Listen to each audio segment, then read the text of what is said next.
voiture électrique made in Africa. Vraiment? Moi, je pars d'un questionnement tout simple. Pourquoi pas nous? Pourquoi pas l'Afrique? Bien sûr. Pourquoi est-ce que l'Afrique doit toujours attendre que les choses viennent de l'extérieur? N'y a-t-il pas des ingénieurs africains chez Tesla? N'y a-t-il pas des ingénieurs africains chez Renault? Donc non, moi je me suis dit qu'il faut y aller. Donc il faut qu'on fasse comme les autres, tout simplement. Que nos gouvernements rentrent dans nos capitales, nous solidifient, nous protègent aussi. Comment on arrive à gagner la confiance des investisseurs? Aujourd'hui, on est fiers de dire que oui, on est constructeur automobile parce qu'on a fabriqué notre première voiture qui aujourd'hui roule, fonctionne parfaitement. Et donc là, on est à l'étape de l'industrialisation. Ma vision de l'Afrique, c'est vraiment qu'on se rende compte de notre potentiel et qu'on passe à l'action.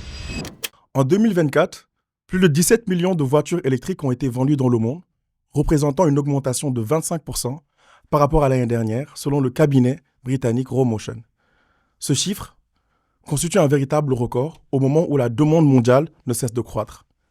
Et nul besoin d'être un devin pour comprendre que l'avenir des véhicules électriques s'annonce radieux. À côté des constructeurs automobiles traditionnels, des géants tels que Tesla, BYD font le pari de la voiture électrique et surtout transforment la mobilité dans le monde. L'effervescence est mondiale, enfin presque, car la fièvre des véhicules électriques peine à prendre en Afrique. Le continent africain semble à la traîne. Cependant, nous assistons aujourd'hui à l'avènement d'entreprises et surtout de grands entrepreneurs africains qui ont décidé aujourd'hui de faire de la voiture électrique Made in Africa une réalité. Nous avons aujourd'hui le plaisir d'accueillir un entrepreneur, un ambitieux et surtout un passionné qui a décidé aujourd'hui de lancer une entreprise, Kemet Automotive, qui entend aujourd'hui être le leader des véhicules électriques en Afrique. Bienvenue dans Mind Africa's Transformation, MAT, avec Rui Mendes da Silva. Bonjour Rui, comment vas-tu? Bonjour Stanislas, ça va très bien, merci et toi? Très très très bien, on est très content de t'accueillir dans cet épisode-là. Merci de l'invitation, c'est un plaisir. En tout cas, nous allons nous lancer dans une discussion passionnante et très intéressante. Et également, je dirais challengeante, parce que ça ne va pas de soi, de parler de voitures électriques en Afrique. Écoute, je suis prêt. Donc, je commencerai par une première question. Qu'est-ce que Kemet Automotive? Alors aujourd'hui, Kemet Automotive, c'est une marque automobile. Donc on fait des véhicules électriques, donc Made in Africa. Donc l'idée, c'est de faire de la conception, du design et du manufacturing de véhicules.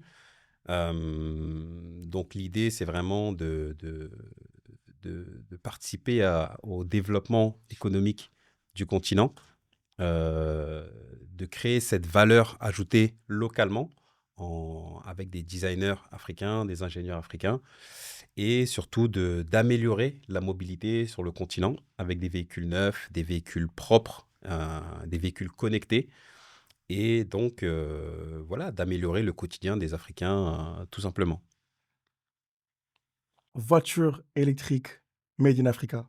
Mhm. Vraiment? Oui, vraiment. Oui, vraiment. C'est vrai que c'était un rêve un peu fou au début. Beaucoup de gens ont essayé de m'en dissuader, vu la La taille taille? du projet, les Mhm. capitaux qui sont nécessaires, les compétences qui sont requises. Mais moi, je suis un passionné, comme tu l'as dit, et moi, je pars d'un questionnement tout simple. Pourquoi pas nous? Pourquoi pas l'Afrique? Bien sûr. Pourquoi est-ce que l'Afrique doit toujours attendre que les choses viennent de l'extérieur?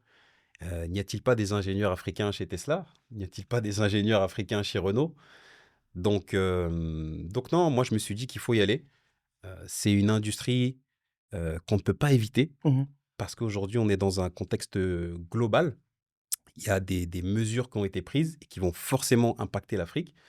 À partir de 2030, les productions de véhicules thermiques vont commencer à s'arrêter Mhm. et je pense vont prendre fin en 2035 en Europe. Et donc, que va-t-on faire? Est-ce qu'on va attendre que tous ces véhicules d'occasion, du coup, thermiques, vont venir se déverser en Afrique et qu'on va toujours rester comme d'habitude en arrière pendant que les autres progressent? Ou est-ce qu'on va prendre notre destin en main Et donc, se lancer dans cette industrie et voilà, avancer en même temps que les autres.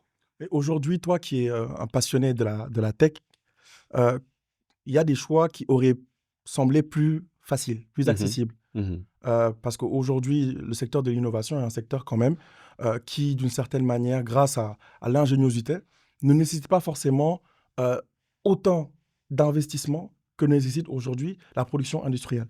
Pourquoi le choix de la mobilité et surtout pourquoi le choix des véhicules électriques? Alors, c'est vrai qu'on aurait pu faire plus simple. J'aurais pu aller dans la fintech, par Ouais, exemple, oui, par exemple, oui. comme beaucoup de gens, faire du logiciel, du Mhm. SaaS. Aujourd'hui, l'Afrique a besoin de s'industrialiser. Donc, j'estime qu'il y a assez de fintech. Aujourd'hui, je ne vais pas en rajouter une autre. Mais aujourd'hui, on manque cruellement d'industrie. En On effet. manque d'industrie, pas qu'automobile, hein. Mhm. On manque d'industrie pharmaceutique, on manque d'industrie de transformation de matières premières.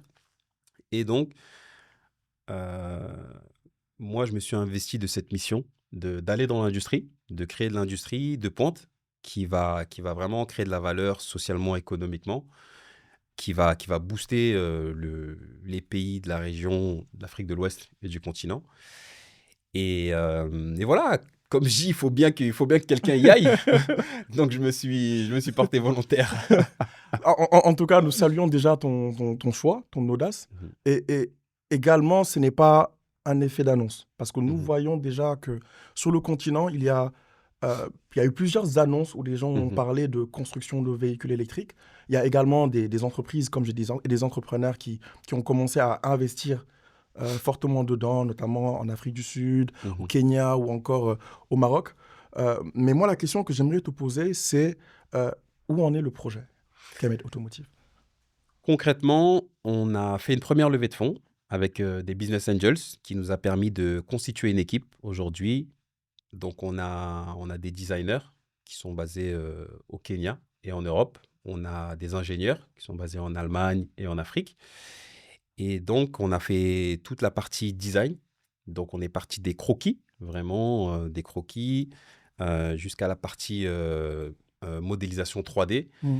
Et aujourd'hui, grâce à notre partenaire Dassault Systèmes, on est en train de faire tout ce qui est la CAO, donc la conception assistée par ordinateur, qui est donc rien d'autre que le design industriel du véhicule, le jumeau numérique Mm. du véhicule, qui va nous permettre de le tester numériquement. Tu sais, aujourd'hui, c'est plus comme avant, on n'a plus besoin de faire des crash tests, d'exploser les voitures sur des murs pour voir. Voilà, tout ça, ça se fait avec la technologie aujourd'hui.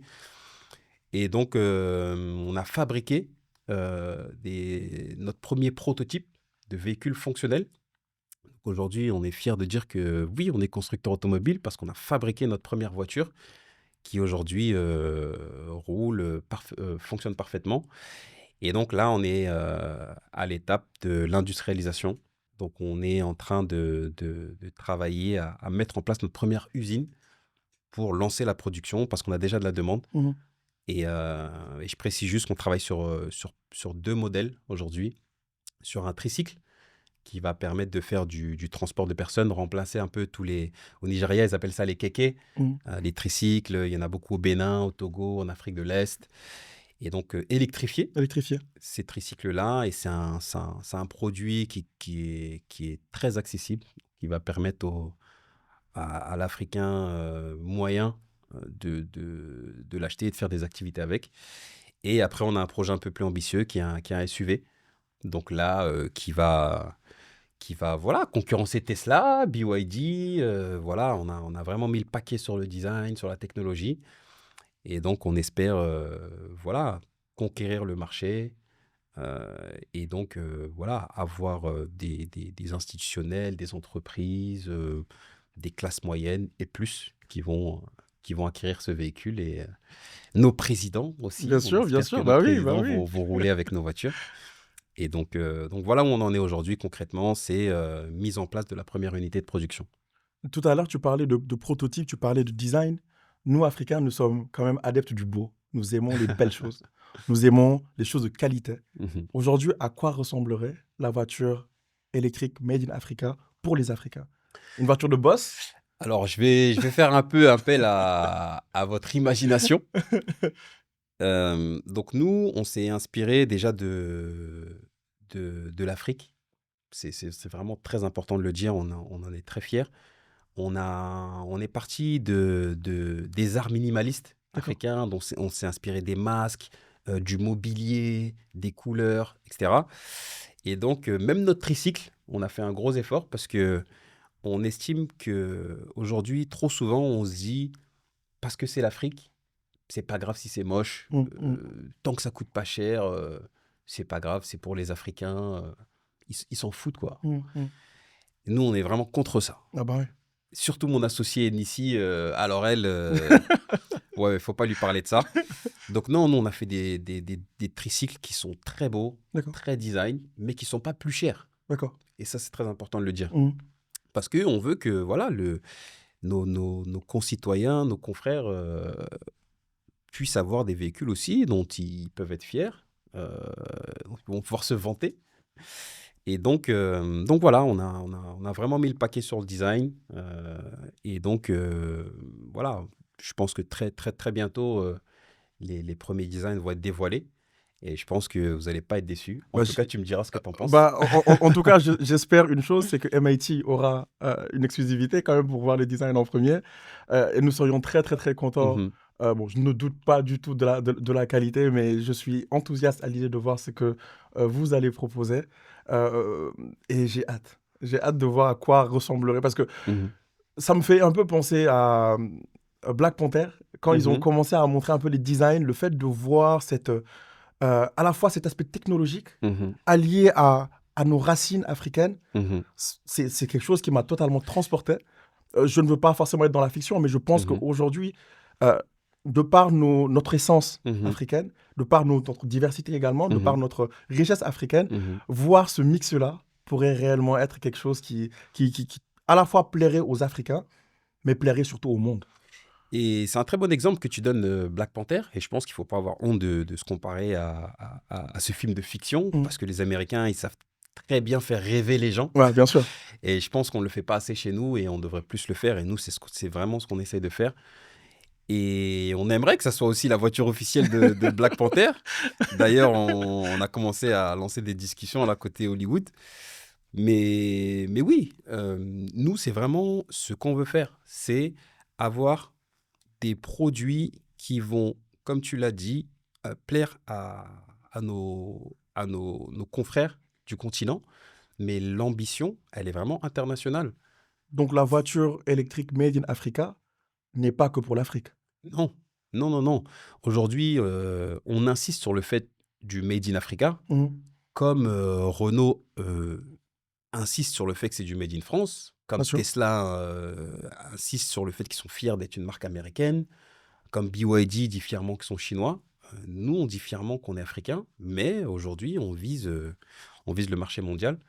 Donc, on espère vendre des véhicules voilà, aux Émirats, en Europe, aux États-Unis, en Asie, parce que notre véhicule, en termes de design, en termes de technologie, n'aura rien à envier aux concurrents internationaux. Tout à l'heure, tu as parlé de Dassault Systèmes. Euh, et parce qu'en arrivant, je me suis quand même posé cette question. L'une des problématiques majeures lorsqu'on veut lancer un projet, c'est avoir des investisseurs. Mhm. Quand on décide de se lancer dans un projet aussi ambitieux, aussi tentaculaire que celui de la voiture électrique, comment on arrive à gagner la confiance des investisseurs? Alors, ça a été un long chemin. Ça a été un long chemin, pas simple du tout. Vraiment, je tiens vraiment à être honnête sur ce point-là. On a beaucoup galéré Mm. au début. On a fait du bootstrapping, comme on dit dans le milieu des startups.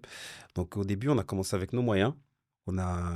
J'ai dû aller convaincre voilà, des personnes de rejoindre le projet. Et j'y suis beaucoup y allé à la passion et à l'émotion au début, Au en début, tout ouais, cas. forcément. Et il y a quand même eu de la réceptivité. Tu vois, beaucoup de gens qui se sont dit, voilà, on a déjà des très bons postes dans des entreprises, voilà, on a un très bon salaire, mais au final, c'est quoi notre mission? Mhm. Est-ce qu'on est porté par quelque chose? Et moi, je viens avec cette mission, ce challenge, et les gens se disent, ah ouais, du coup, là, tu viens de nous bousculer un peu. Et donc, au début, on a convaincu un premier designer de nous rejoindre, deux designers, euh, des ingénieurs. Et une fois qu'on a réussi à avoir les premiers designs, voilà une vision à peu près claire de ce qu'on voulait faire, là, on est parti se confronter aux invests. Un gros morceau. Donc, c'était plus des business angels, Ok. pas encore des fonds d'investissement. Et donc, voilà, on a présenté un projet qui était hyper risqué parce que tu pars de rien, projet Greenfield, voilà, tu as un gros rêve, tu as des étapes, mais c'est flou. Et donc, comme tu peux l'imaginer, il y a eu beaucoup de non. Non, non, non, t'es fou, c'est pas possible. Enfin, qu'est-ce qui te prend? Enfin, c'est impossible. Et moi, bizarrement, c'est des noms qui ont nourri ma motivation Mm. à me dire, euh, les gars, vous vous trompez. Je- Vous vous trompez, il faut le faire.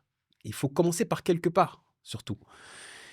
Et donc, dans ma résilience et dans ma motivation à me prendre des noms, j'ai finalement rencontré des gens qui ont cru en moi, qui ont cru en cette vision et qui se sont dit, écoute, voilà, on va te faire confiance. Je pense qu'ils ont plus investi sur moi que sur le projet. Et donc, voilà, ils ont mis de l'argent. Et donc, ça nous a permis d'avancer, de commencer à recruter. Et là, vraiment, on a commencé à se structurer. Et là, les prochains investisseurs qu'on est parti voir, là, on avait vraiment un plan bien précis, des étapes, une vision, des objectifs, de la modélisation financière. Et voilà, on a réussi à convaincre des investisseurs aujourd'hui comme Burna Boy, par exemple, qui est, je pense, aujourd'hui l'un des plus grands chanteurs africains qui est célèbre dans le monde entier. Bien sûr. Et on a aussi un fonds d'investissement de la diaspora qui s'appelle Ripat Africa, D'accord. donc, qui a investi une centaine de milliers d'euros. Et voilà, donc aujourd'hui, on est fiers d'avoir fait cette première levée de fonds. Et maintenant, on s'attaque aux fonds d'investissement, aux fonds souverains, aux fonds institutionnels. Mais aujourd'hui, on a beaucoup plus d'armes qu'on avait avant. Aujourd'hui, on a des équipes techniques, on a un prototype, on a des designs industriels, on a des partenaires comme Dassault Systèmes, comme tu l'as très bien cité, qui aujourd'hui nous crédibilisent. On a de la demande sur le marché, on a des précommandes. Donc ouais, ça n'a pas été simple, mais je pense que le fait qu'on ait commencé avec rien et qu'on s'est débrouillé, ça montre quand même aux investisseurs que voilà, on n'est pas des personnes qui vont abandonner ou qui vont lâcher, quoi. Je me dis quand même que quand on arrive à convaincre SEMA, CGM, Dassault de prendre part à ce grand projet, qui sont quand même des multinationales Mhm, aujourd'hui d'une envergure, ouais, je veux dire, d'une véritable envergure, quoi. mhm, Cela en dit long sur le potentiel du projet. Cela en dit long également sur, je dirais, la confiance que les gens ont dans le développement du continent africain. Et souvent, cette vision-là que les étrangers ont du continent, même nous, parfois, qui sommes africains, nous ne le voyons pas. Ou peut-être mhm, parfois, mhm. nous ne le considérons pas assez à sa juste valeur. Qu'est-ce que ça t'inspire, cette vision? Écoute, ce que tu dis, c'est un peu vrai, c'est un peu difficile de le dire, mais c'est un peu vrai. Après, nonobstant le Euh, fait qu'il y a également énormément d'Africains qui sont oui, bien des sûr, passionnés, bien sûr, mais je bien veux dire sûr. que par rapport au grand public, Mhm, souvent les gens qui vont se dire ce projet est fou, mhm. ce sont normalement ces personnes-là qui devraient être les premières à te... Bien sûr, Ouais. bien sûr. Et aujourd'hui, de toute façon, on le voit dans, dans l'écosystème euh, professionnel d'entreprise.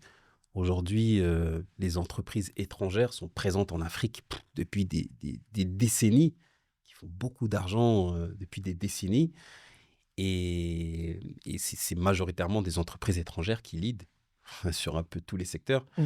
Donc nous, vraiment, on essaie de contrebalancer ça, mais on travaille avec ces entreprises-là. C'est important de le dire Bien sûr. parce qu'il faut être réaliste. Aujourd'hui, il y a des technologies qu'on n'a pas encore, du savoir-faire, de l'expérience qu'on n'a pas encore, et il faut travailler avec les meilleurs.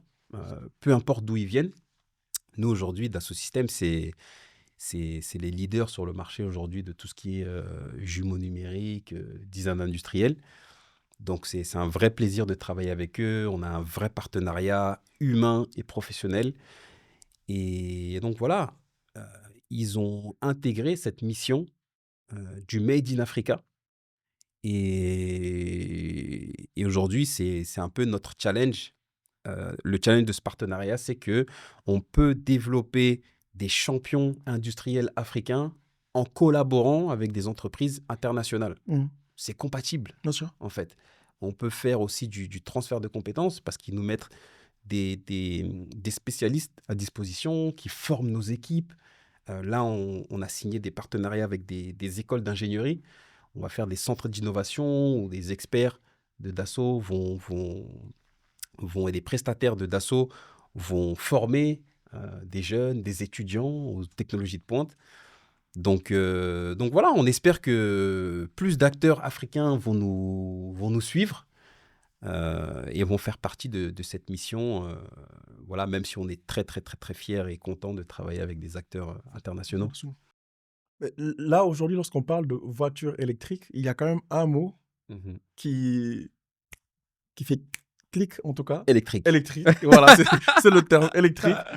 Et pourtant, de manière paradoxale, le fait de vouloir, en tout cas, je te poserai la question directement comme ça, comment créer une voiture électrique, en tout cas des voitures électriques en Afrique, dans le continent le moins électrifié dans le monde? C'est vrai que ça sonne un peu faux, mais quand on rentre en profondeur dans le sujet, on se rend compte que le continent africain, c'est là où il y a le plus d'opportunités En effet. dans l'électrification et dans la mobilité électrique. Pourquoi? Parce qu'on a beaucoup de sources d'énergie aujourd'hui qui sont sous-exploitées, clairement. Largement, oui. Aujourd'hui, le solaire, pour moi, c'est sous-exploité. Il devrait y avoir du solaire partout. On devrait avoir des centres d'innovation de solaire. On devrait avoir des usines de panneaux solaires dans tous les pays. Parce qu'on est le continent le moins électrifié, mais on est le continent le plus ensoleillé aussi. Ah oui. Ouais. Tu vois ce que je veux dire? Donc pour moi, c'est véritablement incompréhensible qu'il n'y ait pas d'investissement massif dans ces technologies-là. Donc aujourd'hui, nous, on a des partenaires aujourd'hui qui sont prêts à nous accompagner sur ça, à investir dans l'énergie, à investir dans le solaire, dans l'hydroélectrique, dans même tout ce qui est éolien. Donc, pour avoir des sources d'énergie propres, parce que c'est important Clair, aussi, ouais. ça n'a pas de sens si on alimente des véhicules électriques avec de l'énergie qui vient du fossile.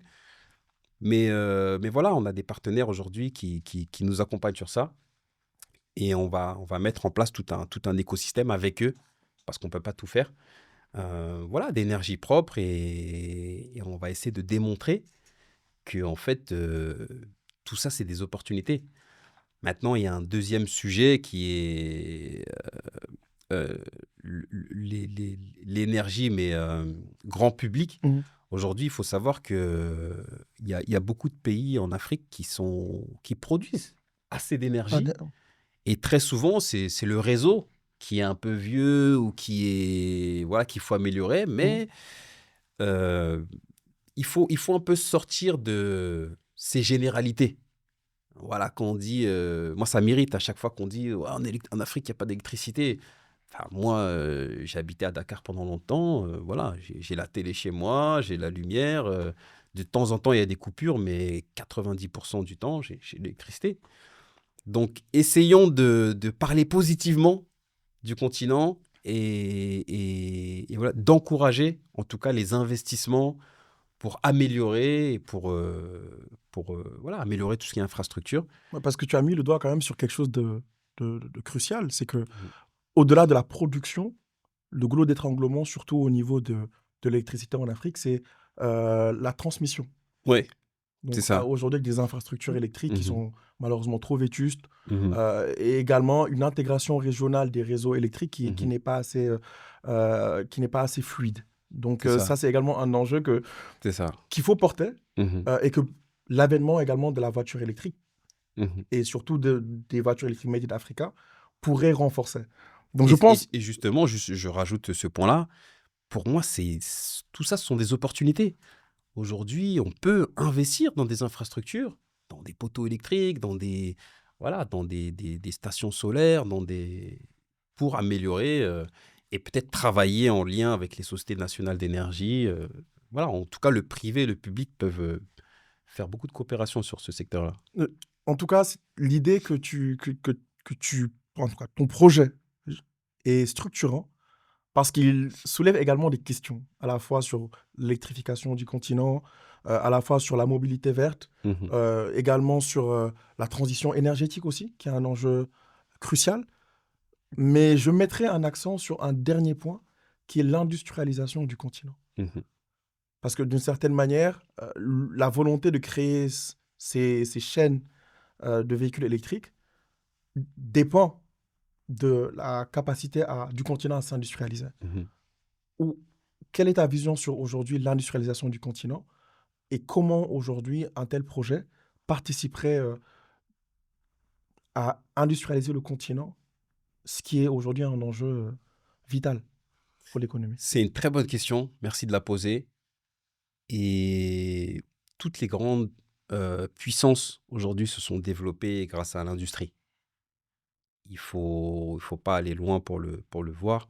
La révolution industrielle en Europe, aux États-Unis, en Chine plus récemment, c'est l'élément clé du développement.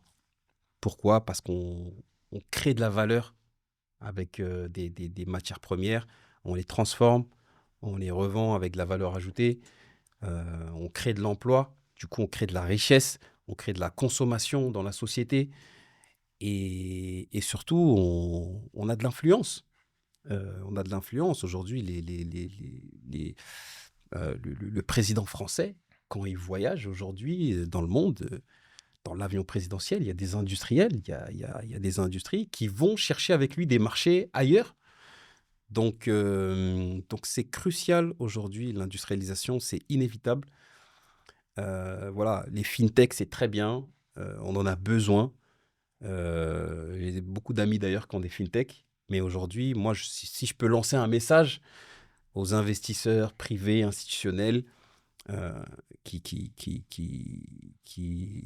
opèrent en Afrique, euh, si on veut faire du vrai développement, pas de l'aide, pas de, de la charité ou de l'investissement, du business, du développement économique, c'est l'industrialisation.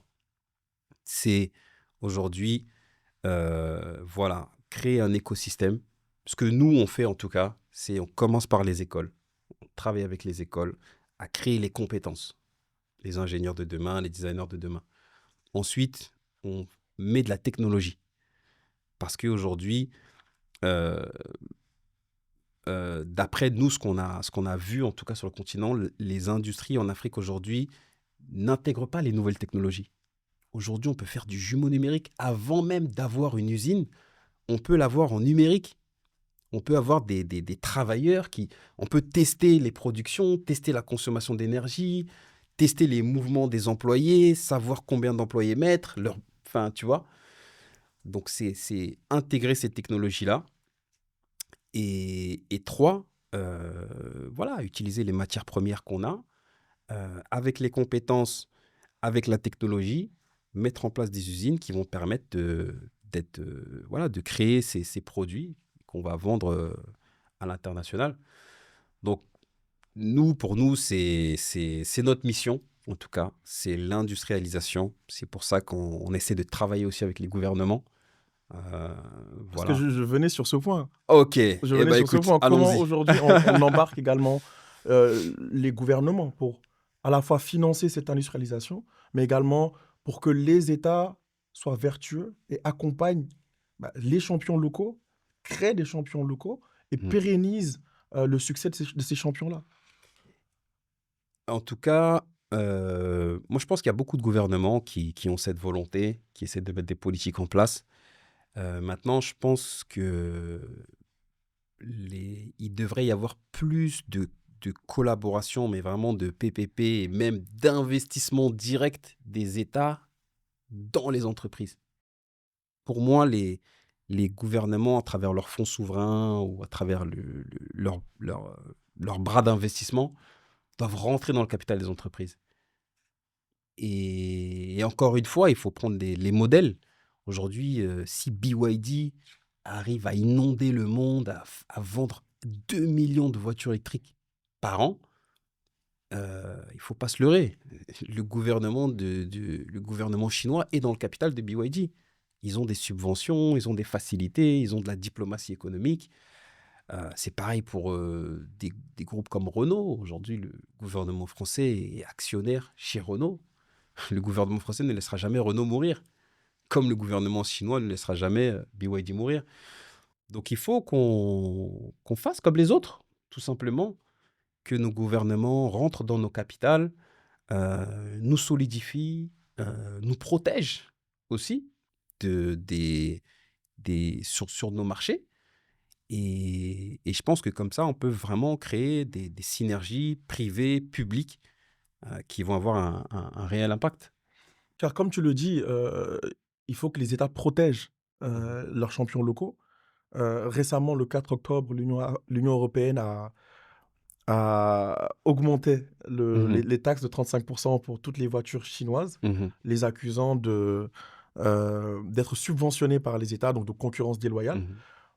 Comment aujourd'hui vois-tu la participation des États dans la souveraineté économique de nos pays? Sans forcément rentrer dans la Mhm. concurrence déloyale, mais Mhm. comment aujourd'hui euh, cela pourrait se faire de manière, notamment dans le secteur des véhicules électriques, quoi. Alors, moi, ce que je vois vraiment et ce que nous, on pense, c'est que, comme je dis, les États doivent rentrer dans les capitales des boîtes. Mm. Voilà, il y en a qui disent que c'est une mauvaise idée. Moi, je pense que c'est pas une mauvaise idée. Moi, je pense qu'il faut qu'ils rentrent dans le capital des boîtes parce qu'en fait, du coup, on a le même intérêt. Notre intérêt, c'est l'intérêt de l'État et l'intérêt de l'État, c'est notre intérêt. Et aujourd'hui, il faut voir la réalité en face. BYD, aujourd'hui, c'est des milliards et des milliards de dollars par an. Et nous, aujourd'hui, on ne peut pas faire face à BYD, sauf si on travaille avec eux. Et ce qui est une possibilité aussi, mais avec un risque peut-être de se faire avaler à un moment ou à un autre, ou de se faire racheter, et du coup, de voir notre industrie partir en Chine. Et c'est là que je vais en venir, c'est que si notre intérêt n'est pas lié à l'intérêt de l'État, moi, demain, si un investisseur chinois, comme il y en a, avec qui on discute aujourd'hui, on discute avec des industriels chinois qui nous disent, mais pourquoi vous voulez industrialiser en Afrique? Mais f- faisons-le en Chine, faisons-le en Chine, on envoie ça sur le continent, ça va vous éviter de monter des usines, de faire tout ça, et voilà, ça va être plus simple pour vous. Qu'est-ce que moi je vais dire au ministre des Finances, au ministre de l'Industrie du pays africain, quand je vais dire que bon, finalement on ne fait pas d'usine, on part? Lui, sa mission, c'était de créer de l'emploi et Bien sûr. d'industrialiser. Mais je vais lui dire, mais nous, on n'est pas lié à l'État. Voilà, on travaille chez vous, mais on n'a pas de lien. Donc, on va où est notre intérêt. Par contre, si on est lié à l'État et que l'État est dans le capital, l'État peut nous dire, non, nous, si on investit, c'est pour que vous mettiez une usine chez nous et qu'on crée de la valeur chez nous et qu'on soit souverain chez nous. Donc, c'est un peu ça. C'est vraiment lier les intérêts.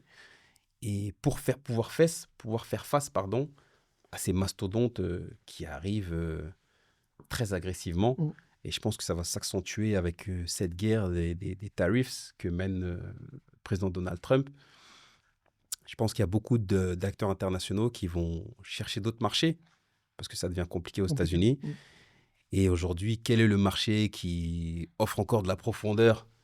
C'est l'Afrique. Donc, si on ne travaille pas très étroitement le secteur privé et le secteur public, on va rentrer encore plus dans cette spirale où c'est toujours des entreprises étrangères qui vont venir en Afrique euh, nous vendre des produits sans les faire sur place, rapatrier leurs capitaux. Et en fait, on va continuer cette boucle qui dure déjà depuis des décennies, Des quoi. décennies. Tu parlais de concurrence. Moi, je vois également un autre pan de concurrence. C'est aujourd'hui, Kemet est en tout cas bien placé Mhm. pour créer ses premières usines, pour créer ses premières voitures. Et c'est bientôt la CAN. C'est en décembre. Et nous, les Africains, nous aimons la concurrence, l'émulation. Mhm. Mais moi, aujourd'hui, en tant que Sénégalais, j'aimerais quand même que la première grande usine Kemet, automotive, s'installe à Dakar, s'installe au Sénégal. Ah, ouais. Où va s'installer, ou où pourrait s'installer la première grande usine de Kemet? Alors aujourd'hui, c'est vrai que la première société Kemet qu'on a créée, c'était au Sénégal en 2023. Maintenant, on est arrivé dans un contexte où on approchait des élections, c'était un peu compliqué. Donc, on a été approché par d'autres gouvernements de la sous-région, le Bénin, la Côte d'Ivoire. euh, et donc, aujourd'hui, voilà, on a un pays, en tout cas, avec qui on est très, très, très avancé en termes d'implantation. Et, et je pense que ça sera le Bénin, honnêtement. Parce Waouh! que le Bénin, aujourd'hui, offre un cadre des affaires, un cadre d'investissement qui, je pense, est le meilleur de la sous-région. Parce que, comme je t'ai dit, on a cheminé dans différents pays, hein, on a eu différentes offres. Et voilà, ils ont une super zone industrielle. Voilà, il y a tout un écosystème qui est en train de se créer. Bon, là, je fais un peu le commercial du Bénin, mais non, C'est voilà, nous, factuel, quoi. Ouais, on c'est a juste factuel. choisi, en tout cas, le meilleur endroit pour installer une usine avec un écosystème autour. Et voilà, après, nous, notre ambition, en tout cas, c'est vraiment de se déployer sur tout le continent. Donc, on peut commencer avec une unité industrielle dans un pays et peut-être faire les sièges, les sièges et les pneus au Sénégal. Je sais pas si ça te convient. Non, non, Non, ça non, te non, convient pas. moi je veux l'usine, moi je veux l'usine.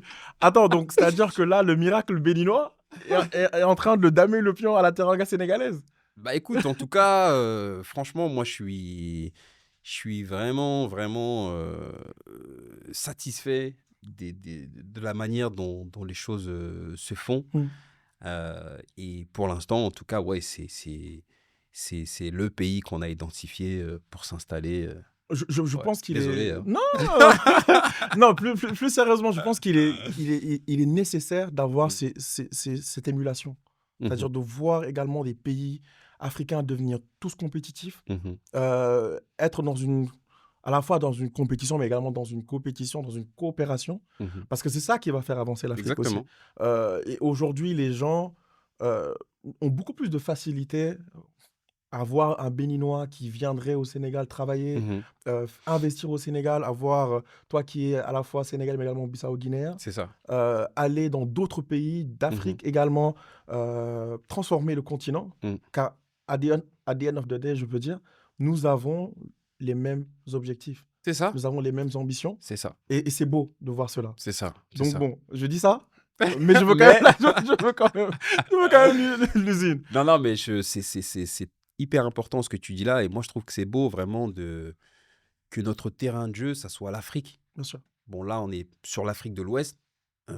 Mais voilà, euh, pour moi, les frontières, elles sont imaginaires. Mm.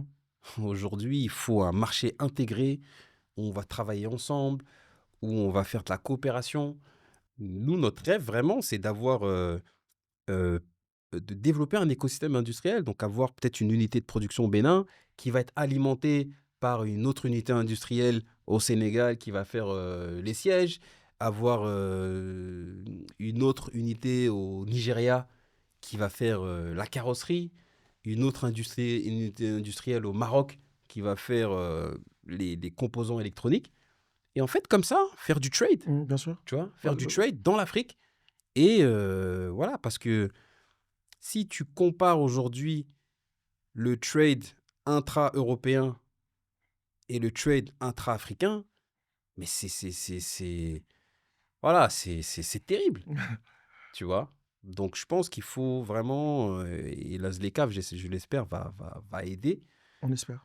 au fait que, voilà, qu'on ait une chaîne de valeur, en tout cas régionale, continentale, qui va pouvoir, qui va permettre, voilà, d'améliorer, d'augmenter le trade entre le Sénégal, le Bénin, le Maroc, le Kenya, la Tanzanie. Mais c'est ce que nous souhaitons et je pense que c'est totalement possible. En tout cas, Mhm, des choses sont mises en place pour que cette ZLECAf soit réellement efficiente et efficace mhm, et que tout le monde pourra profiter des résultats et des fruits de ce projet. Rui, tu as été récemment choisi dans le Choiseul. oui. Donc, tu fais partie des 100 jeunes qui ont été identifiés. Mhm. Euh, c'est, c'est quelque chose quand même.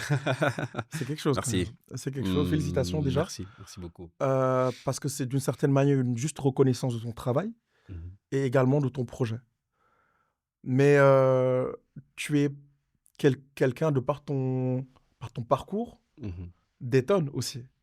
mhm. Car comme tu me l'as dit lorsqu'on a pu discuter, tu es un dream chaser, comme tu disais. C'est ça. Mais je pense également que tu es un action maker Mhm. parce que tu as réussi en partant, je ne dirais pas de zéro, mais avec un parcours assez atypique à réaliser aujourd'hui ce que tu es en train de réaliser. Pourrais-tu nous partager un peu des points saillants de ton parcours et qu'est-ce qui t'a permis aujourd'hui d'être ce que tu es aujourd'hui? Alors écoute, c'est vrai que moi j'ai un parcours qui est très atypique. Voilà, je suis pas issu des grandes écoles de commerce et aujourd'hui, il y en a qui pourraient en avoir honte de se dire: «Voilà, j'ai pas fait, HEC ou je sais pas MIT ou et cetera».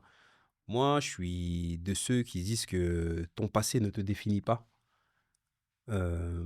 comme, le fait que l'Afrique a eu un passé douloureux ne définit pas l'avenir de l'Afrique. Donc voilà, moi j'ai un parcours assez atypique. J'ai quitté l'école, voilà, assez tôt, je pense, comparé à certains. J'ai été baigné dans le monde de l'entrepreneuriat, via mon frère, heu, voilà, qui m'a pris sous son aile. J'ai découvert la gestion d'entreprise, comment trouver des clients, comment convaincre les investisseurs, dans le dur. Je ne l'ai Mmh. pas appris à l'école, je l'ai appris dans le dur et moi j'ai adoré. J'ai adoré parce que je me suis pris des claques. Je me suis dit, «Waouh, en fait, on peut faire tout ça? Ça existe, genre, c'est possible» et donc, petit à petit, cette flamme et cette confiance ont grandi et à un moment donné, voilà, après plusieurs expériences, voilà, à travers mon frère ou à travers d'autres boîtes que j'ai créées après, je me suis dit, «Waouh, franchement, je pensais pas que, tu vois, je pourrais, voilà, être un jour un chef d'entreprise, avoir des salariés» et donc c'est un message aussi que j'ai envie de transmettre, heu, à nos auditeurs et s'il y a des personnes aujourd'hui qui ont eu peut-être un passé compliqué et qui doutent, de se dire que, voilà, votre passé ne vous définit pas. C'est à vous de prendre les choses en main et de créer votre avenir. Heu, voilà, donc voilà, aujourd'hui, je suis assez content de là où j'en suis. Moi, je rêve beaucoup, c'est pour ça que je me suis lancé dans Kemet. Je rêve beaucoup mais par contre, voilà, à un moment donné, je sors de mon rêve, je me mets dans la réalité et je bosse, j'essaie de m'entourer des meilleurs. C'est pour ça que je suis parti chercher mon associé Nissi Ougoulou, que je veux citer absolument, qui est pour moi, une associée et une sœur aujourd'hui. Elle a fait les grandes écoles. Donc voilà, il y a quand même des diplômes dans la boîte. Bien sûr. Elle a fait les grandes écoles, donc elle est diplômée d'ingénierie mécanique, à Warwick en Angleterre. Elle a fait sa carrière chez Jaguar Land Rover, où elle a géré plusieurs projets d'innovation, de mobilité électrique, notamment Jaguar I-Pace. Et donc voilà, on a des ingénieurs aussi qui ont 20 ans d'expérience, qui ont 15 ans d'expérience. Et, et voilà, on se nourrit chacun, chacun les uns les autres, pardon. Moi, de mon expérience un peu atypique, eux, de leur expérience, voilà, éducative et professionnelle. Et franchement, le mix est génial. Mm. Le mix est génial. Donc moi, je suis un peu le gars qui est un peu foufou et eux, c'est les gens un peu plus pragmatiques. Pragmatique. Et donc, on avance comme ça. Et ouais, aujourd'hui, j'en suis là et je suis très fier. Lorsque je regarde ton parcours, il y a une notion qui me vient, c'est le fait de sortir de sa zone de confort. Mhm. Et c'est quelque chose que tu as fait 2 fois. Pas Ok. une fois, mais 2 fois. C'est que déjà, tu n'étais pas forcément dans le secteur de l'entrepreneuriat. Mhm. Tu as décidé, et je me rappelle d'une des interviews que tu avais faites et tu disais que je suis un homme simple. Mhm. Simple, pas dans le sens de tu n'as pas d'ambition, mais Mhm. dans le sens où tu es parfois quelqu'un de très pragmatique et parfois de Mhm. terre à terre par rapport aux choses. Mhm. Et que l'entrepreneuriat est quand même un secteur, waouh! Ouais, c'est dur. Et tu as quitté ta zone de confort pour entrer dans l'entrepreneuriat, Mhm. travaillant donc avec ton frère. Vous avez travaillé sur un projet, celui de la première agence de location de voitures électriques C'est ça. en France. Mhm. Une innovation, C'est ça. littéralement, une innovation, parce que quand même, il y a eu des résultats très, très, très probants. Mhm. Et félicitations à lui, félicitations à toi. Merci. Euh, mais même dans ce secteur-là, où tu étais déjà connu, où tu as eu un véritable succès, tu as décidé de laisser ce projet Mhm. pour créer ton propre projet, celui de la voiture électrique en Afrique. Donc, 2 fois, tu es sorti de ta zone de On va dire que confort. j'aime bien les problèmes. Toi, t'aimes bien les problèmes. Écoute, franchement, c'est vraiment, comme je te disais, cette flamme qui grandit. C'est vraiment se dire que plus tu es dans le dur et plus tu arrives à passer des étapes. Bon, des fois, tu te manges des murs, tu te relèves et des fois, tu as des succès aussi. Et quand tu as ces succès ou ces réussites ou ces avancées, tu te dis, tu regardes derrière et tu te dis, ah ouais, je l'ai fait, Mm. j'avance. Et en fait, plus tu avances, plus tu en veux, plus tu veux impacter et plus ta mission de vie, elle devient claire. Moi, ma mission de vie, à la base, n'était pas claire. Je savais pas ce que je voulais faire. Voilà, moi, j'avais mon petit job tranquille dans ma banlieue et j'étais très bien comme ça. Mais voilà, en étant confronté à l'entrepreneuriat et en fait, petit à petit, cette mission, cette vision s'est éclaircie. Donc, euh, donc, en fait, c'est pour ça que je dis qu'il n'y a rien de mieux que de faire. Parce que c'est quand tu fais que tu te découvres, que tu apprends, que tu grandis. Et donc voilà, après la société Greenlux, je me suis dit, waouh, j'ai quand même fait pas mal de choses. Mais là, je veux écrire mon histoire. Je veux écrire mon histoire parce que je peux l'écrire et j'ai envie de l'écrire. Et donc, je me suis dit, voilà, il faut que je plonge dans le grand bain. Et j'ai plongé dans un grand bain. Et ça a été vraiment difficile. Et ça, c'est important de le dire aussi. J'ai vraiment, vraiment, vraiment galéré. Mais j'ai pas lâché. J'ai fait preuve de résilience. Je me suis entouré, encore une fois, comme je le dis. Et voilà, après de nombreuses années, beaucoup de problèmes. Aujourd'hui, on est là. Il y a toujours des problèmes, mais au moins, on avance. On est dans du concret. Et voilà. En tout cas, réussir dans ce grand projet, à la fois pour toi, Mhm. pour ton équipe, mais également pour toute l'Afrique, Mhm. c'est vraiment tout le mal que nous te souhaitons. Merci. Euh, mais je finirai par te poser peut-être cette dernière question. Quelle est ta vision de l'Afrique? Quelle est ta vision du développement de l'Afrique? Et comment aujourd'hui tu vois Kemet Automotive dans 5 10 ans? Et comment tu aimerais voir l'Afrique dans 5 10 ans? Alors, encore une très bonne question. Moi, concrètement, je vois Kemet Automotive comme une référence dans 10 ans. Vraiment comme un cas d'école. Il faut que Kemet soit une référence en termes d'ambition, en termes de technologie, en termes de leadership et de création de valeur. Il faut que un jeune Burundais, un jeune Namibien, un jeune Sénégalais, un jeune Tunisien, euh, quand on lui demande, voilà, qu'est-ce que tu veux faire plus tard ou qu'est-ce qui t'anime, qu'est-ce qui t'inspire, qu'il puisse dire Kemet, ça m'inspire. Parce que ils ont vraiment fait un projet ambitieux qui crée de la valeur, qui met la lumière sur les talents africains et qui s'est exporté à l'international. Donc moi, c'est vraiment ça, c'est vraiment qu'on arrive à avoir une référence. Aujourd'hui, moi, ma référence, par exemple, c'est le groupe Dangote. Tu vois, pour moi, c'est vraiment l'entreprise industrielle de trade, d'énergie, voilà, avec le dernier gros projet qu'ils ont fait là. Mm. C'est une référence. Mais il en faut plus. Il en faut des dizaines, il en faut des centaines. Donc nous, on suit un peu cet exemple et on espère qu'on va tirer avec nous voilà, des centaines de jeunes, des milliers de jeunes qui vont se dire, bah, moi aussi, j'ai envie de créer une boîte ambitieuse et que voilà, on va aussi avoir notre CAC 40, tu vois, africain, avec des entreprises qui font des milliards de chiffre d'affaires, qui créent beaucoup d'emplois, créent beaucoup de valeur et qui vont chercher des marchés aussi à l'international. Donc, et ma vision de l'Afrique, c'est vraiment qu'on se rende compte de notre potentiel et qu'on passe à l'action. Vraiment, qu'on se rende compte de notre potentiel et qu'on passe à l'action. Quand je dis qu'on passe à l'action, c'est que on prenne des risques. Aujourd'hui, quand tu présentes un projet en Afrique, on te dit oui, comme je disais tout à l'heure, Mhm.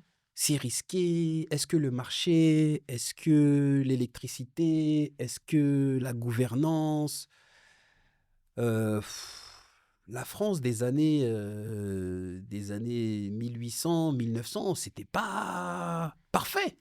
Il y avait la guerre, enfin, il y a eu plein de guerres d'ailleurs, Bien sûr. Plein de gars. mais ça n'a pas empêché Airbus de devenir Airbus, Dassault Aviation de devenir Dassault Aviation. Aux États-Unis, il y a eu plein de guerres, tu vois. Mm, mm. Ça n'a pas empêché aux géants industriels à l'époque, les Andrew Carnegie, etc., les Rockefeller, de devenir des milliardaires et de créer des entreprises multinationales. Donc aujourd'hui, le contexte africain est pas parfait. En effet. Il y a plein de problèmes, mais il y a aussi beaucoup d'opportunités. Donc vraiment, j'invite les entrepreneurs, les gouvernements, les investisseurs, les banques à prendre des risques, vraiment prendre des risques, à investir vraiment dans des projets qui ont vraiment de l'impact. Et dans l'industrie, moi, c'est ce que je défends vraiment. Et si on fait ça, vraiment, dans 10 ans, je pense qu'on pourra essayer d'avoir la même trajectoire que la Chine a eue, c'est-à-dire en 20 ans, vraiment se transformer et voilà, devenir vraiment des pays qui vont former un continent qui aura du poids à l'international. C'est sur ces mots, je pense que nous allons quand même finir cette émission.